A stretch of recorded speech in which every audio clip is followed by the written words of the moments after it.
د چین خارجه وزیر وانګ یي د زیارت پر ورځ په بیجینګ کې یوې خبري غونډې ته وویل حکومت به د سوداګرۍ په برخه کې د امریکا د چین ضد اقداماتو ته جواب ووایي. ډیری خلک د تجارت په اړه د چین او امریکا د نظر بیلوالي اندېښمن کړي.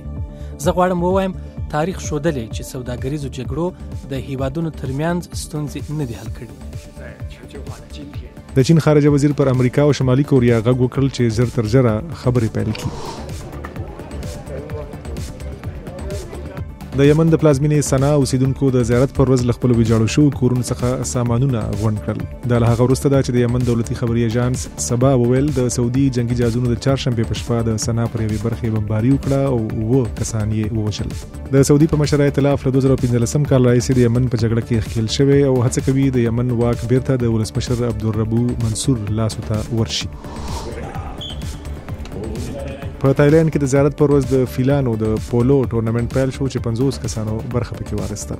د دې لوبو هدف په کورونو کې د ساتل کېدونکو فیلانو یا هتیانو د ښې پالنې لپاره پیسې غونډول دي. په تایلند کې د هغو فیلانو شمیر چې خلک یې په کورونو کې ساتي 4,000 دی.